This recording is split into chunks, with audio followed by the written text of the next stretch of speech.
because it shows what's at stake this election. I said in my ACT Party State of the Nation that Chris Hipkins reminds me of Jacinda Light, a lilting voice that says all the right things and promises nirvana without saying how any of it will be paid for. In fact, when he says he'll put affordability at the heart of everything, he forgot his own policies. What I heard was not Jacinda Light, not lightweight, but actually featherweight, a speech that any politician could have read out, because who doesn't want good stuff? He says he's going to invest in innovative businesses. Well, what other sort would anybody want to invest in? What New Zealand really needs is to balance the books and pay its way, not promise free doctors' visits and a free harbour crossing without explaining how it'll be paid for. We've been through this experiment of getting everything good without a plan to pay for it, and we know what happened. Kiwis are still paying for last time they went on this particular bender, and that's why it is critical this year that people are able to see Chris Hipkins for what he is.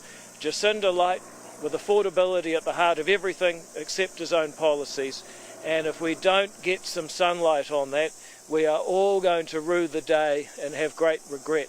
And I'm proud to stand for a party that's unafraid to tell it like it is, that we do face some challenges, and the only way that we're going to achieve the goals we have is to make hard choices towards having a smaller, more efficient government, asking can we afford it before we promise people election year sugar hits. I also note there was absolutely nothing about crime from a former police minister, Chris Hipkins, who was police minister in the midst of a crime wave. Absolutely nothing about the treaty from a former Labour Prime Minister who presided over the highest level of racial division, according to One News poll, that we've experienced in our history as a country. Now that is the kind of thing that is on the table here. Are we going to have real, fearless, honest conversations about our future, or more of what some might call Jacinda Light? So I appreciate you coming out to cover another view, and I hope that we can have a bit more dialogue and Q&A about that and any other topics on your mind. We like the idea of being happy with a minority government arrangement saying in the past, John Key and Adam Clark did that. One of those big acts was part of for your time. But do you think that minority government can be effective, or is a coalition as currently stands the most effective way to govern? Well, the number one thing people want is stability. If you can't command a majority of the House to pass legislation, then you're living week to week, piling more uncertainty on top of an already tenuous existence many New Zealanders have. The last thing people want is a wannabe Prime Minister who doesn't even think he needs a majority to rule. Would you be happy, should it come to it, in November being Parliament, a minority government? No, you're going to have a majority to pass legislation and keep confidence and supply going. If you can't offer that basic stability, then you've got all the challenges New Zealand currently faces with that extra uncertainty of what happens next week. I lived in Canada when they had a minority government, and every week all the discussion was what's going to happen in Ottawa, and are we going to have another election, and can we plan for next month in our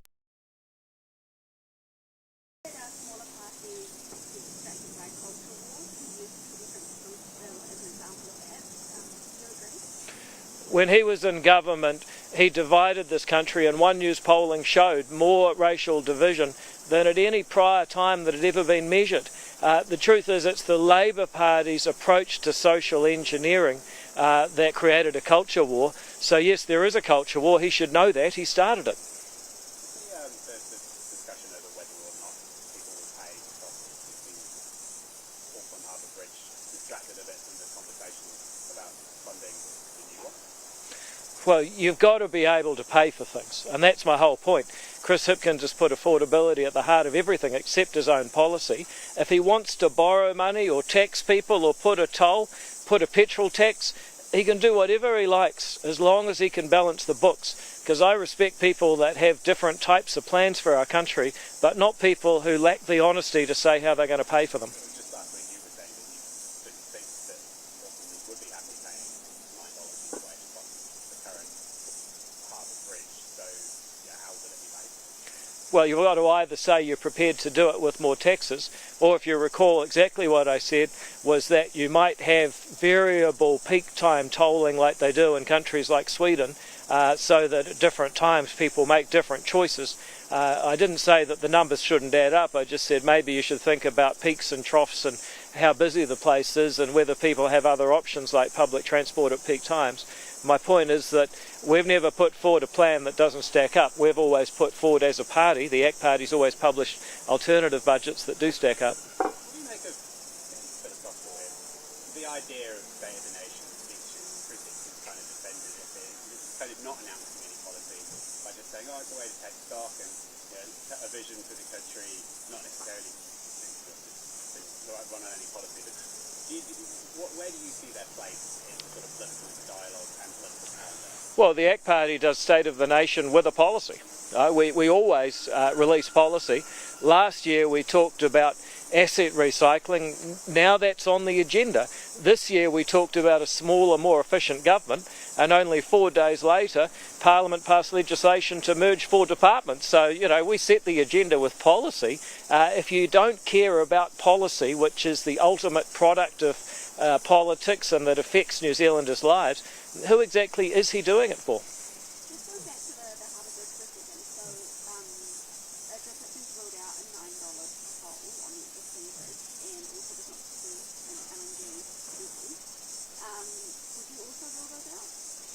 No, but if I was going to do them, I'd say how I was going to pay for them. Now, if he came out and said, we're not going to have a levy, we're going to tax people more, we're going to borrow more, we're going to balance the books that way, I would respect that. What I don't respect is saying you're going to put the affordability at the heart of everything, but not even explaining how you'd afford your own policies. So if he wants to rule out a charge, sure, explain, show us the money.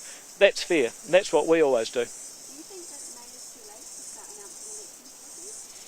No, May will give 6 months for people to consider the policies put before them. So I don't begrudge anyone who waits that long.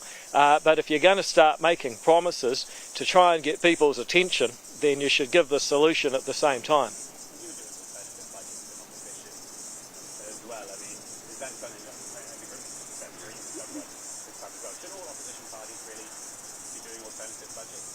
Well, our alternative budget's always balanced. We said we were going to make hard choices. We showed how we're going to pay for it. This guy's putting affordability at the heart of everything, but he can't pay for anything. I mean, come on. Just with your sort of government, just regarding the yesterday announcement, since that announcement on the removal of orders has come through, that lot of providers saying they're worried about it, they don't know where people are going to go. Do you accept their concerns, or?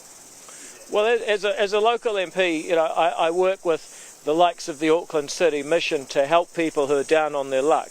So there's no question that there are people who are down and out, had a hard time, and they deserve help, and they should be helped, and they are being helped. That's a separate question from should somebody be able to harass a woman who owns a small business, closing up her retail store in Parnell on a winter's evening in the dark. Does she deserve to be harassed? Does somebody who's put their life savings into running a business, do they deserve to have someone standing around the entrance of their business harassing patrons and scaring them from coming in to spend money while they're losing their business because someone else can't take basic responsibility? So I'm all for helping people, but we've got to have some standards here. If you're down on your luck, you deserve help. You don't have the right to disrupt other people's lives. There has been talk of if they're being moved out of the CBD, the city centre, where will they go? In your electorate, you've got Newmarket, Parnell, Mount Eden Village within the boundaries as well. Have the business associations raised any concerns with you about any anticipated influx? No, we haven't, because, like I say, we're in favour of doing something about it. And if I didn't care about having support and help for people who are down and out, got addiction problems, whatever, then I wouldn't be supporting this policy. The reason I support it is that we need to show some respectability to people who are just trying to run their small businesses, go shopping, go about their lives.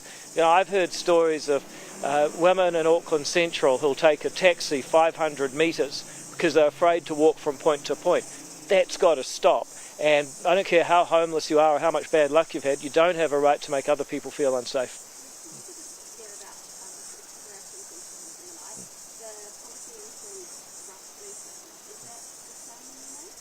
Well, it depends. I mean, you imagine somebody who's put their life savings into opening a shop, and somebody sleeps right outside across their doorway. The customers are uncomfortable coming in, they're losing money every day, paying their rent and their taxes, and that person's right to sleep across their doorway is somehow put ahead of the right of somebody to try and make something of their business with their life savings. I mean, that's what we're talking about here. Just moving on a little bit.